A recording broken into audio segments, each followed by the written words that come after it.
Assalamualaikum warahmatullahi wabarakatuh. Hai para pecinta catur dan para caturmania, selamat datang kembali di Legenda Catur Dunia. Video berikut ini adalah partai dari Magician from Riga. Siapa lagi kalau bukan Mikhail Tal saat berhadapan dengan Alexei Suten di URS Championship tahun 1969 di Georgia. Seperti apakah permainan Mikhail Tal di partai kali ini? Kita langsung saja ke permainan kawan-kawan.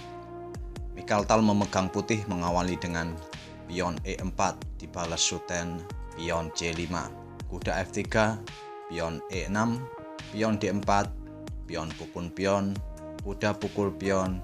Suten melanjutkan dengan pion A6, variasikan atau kan variasi dari Sicilian Defense.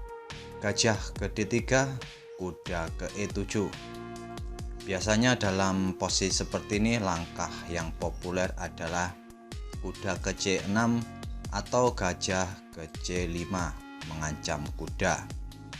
Setelah kuda putih ke B3 berbalik mengancam gajah, gajah bisa ke B6 atau ke petak E7.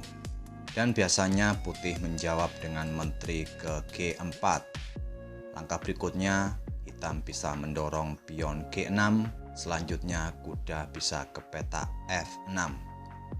Oke, kita lanjut ke permainan kawan-kawan. Alexei Suten melangkahkan kuda ke E7, berniat untuk melompat ke petak G6 di langkah berikutnya.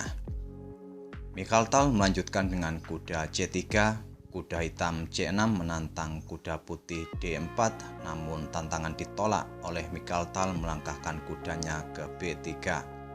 Kuda hitam ke G6, Mikhail Tal rokade sayap raja. Pion B5 oleh Alexei Suten mencoba mendobrak pertahanan putih di sayap menteri, sekaligus membuka ruang bagi gajah untuk menempati petak B7. Mikhail Tal meresponnya dengan gajah ke E3. Langkah preventif untuk mencegah pergerakan menteri hitam untuk menempati petak di B6. Hitam membalasnya dengan pion D6, pion F4, gajah hitam ke E7 dan mungkin bersiap akan rokade ke sayap raja. Namun Mikhail Tal membalasnya dengan menteri ke H5. Langkah ini sedikit membuat khawatir Alexei Suten, sehingga di langkah berikutnya Suten memutuskan untuk tidak rokade ke sayap raja, membalasnya dengan gajah ke F6. Patut dipertimbangkan di sini, hitam langsung saja rokade untuk mengamankan rajanya ke petak yang lebih aman. Namun Alexei Suten memutuskan gajah ke F6. Mikhail Tal melanjutkan langkahnya dengan beteng ke D1. Gajah hitam pukul kuda C3, pion pukul gajah. Mungkin kawan-kawan sebagian bertanya, mengapa hitam terburu-buru untuk memukul kuda di C3? Di beberapa partai yang pernah dimainkan oleh Mikhail Tal seringkali bermain dengan kuda melangkah ke D5. Mungkin alasan itulah kenapa Alexei Suten memutuskan untuk pukul kuda sesegera mungkin. Lanjutkan oleh Mikhail Tal, pion pukul gajah, menteri hitam ke C7, beteng putih ke D2, kuda hitam ke E7, kuda putih ke D4, gajah hitam ke D7. Mungkin di langkah berikutnya hitam akan melakukan rokade ke sayap menteri, tapi tidak diberi kesempatan oleh Mikhail Tal dengan pion F5-nya mengancam kuda. Pion pukul pion, kembali dipukul pion putih mengancam kuda, kuda ke E5. Kini waktunya Mikhail Tal melangkah. Jika kawan-kawan sering melihat permainan Mikhail Tal, pasti akan tahu langkah apa berikutnya yang akan dimainkan oleh Mikhail Tal. Mikhail Tal melangkahkan kuda ke E6 mengancam menteri serta pion yang ada di G7. Pion F7 tidak bisa pukul kuda karena dipin oleh menteri putih. Tentu saja tak ada pilihan bagi gajah untuk pukul kuda. Pion pukul gajah, hitam membalasnya dengan pion G6 mengancam menteri. Kita sudah memasuki momen-momen yang menentukan kawan di game kali ini. Sekali lagi saya menantang kawan-kawan menemukan langkah terbaik, langkah berikutnya oleh Mikhail Tal. Silakan pause video ini untuk beberapa detik, temukan langkah terbaik atau langkah mematikan dari Mikhail Tal di langkah berikutnya. Apakah kawan-kawan sudah menemukan langkah tersebut? Jika belum menemukan, akan saya tunjukkan langkah berikutnya oleh Mikhail Tal, yaitu Menteri Pukul Kuda E5. Mikhail Tal mengorbankan menterinya di langkah ke-20 ini.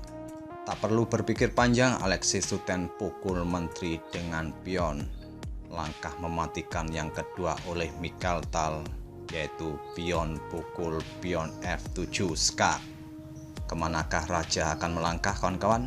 Raja tidak melangkah kemana-mana karena Alexis Suten memutuskan untuk resign atau menyerah. Coba kawan-kawan lihat, walaupun bermain dengan menteri, kuda, dan sepasang beteng, di langkah ini Alexis Suten menyerah.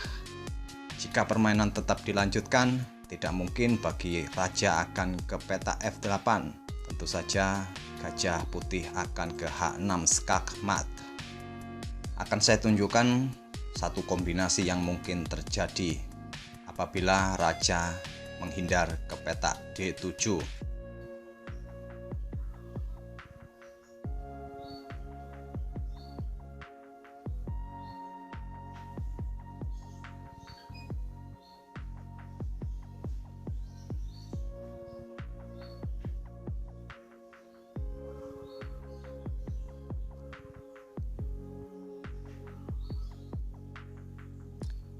Itulah kawan-kawan satu kombinasi yang mungkin terjadi apabila raja hitam ke D7.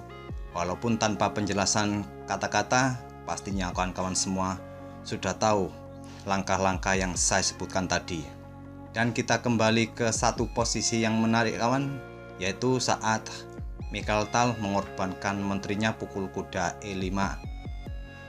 Di sini langkah terbaik bagi hitam adalah rokade panjang untuk melindungi beteng yang ada di peta H8 sekaligus dari ancaman skak pion putih ke peta F7.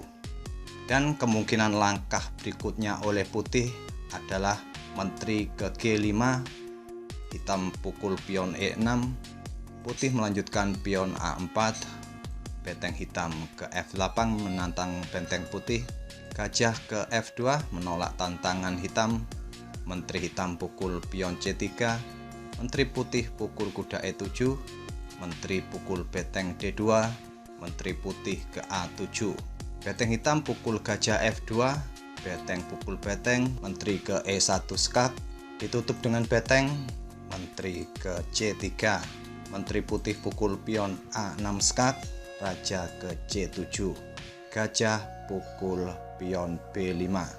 Sampai di sini tidak perlu dilanjutkan lagi ke langkah-langkah berikutnya sampai selesai, karena pastinya kawan-kawan sudah tahu putih unggul sampai langkah ini dan dipastikan putih akan memenangkan permainan. Itulah kawan-kawan permainan Mikhail Tal melawan Alexis Suten dan sedikit ulasannya, semoga jadi inspirasi kawan-kawan bermain catur. Assalamualaikum warahmatullahi wabarakatuh.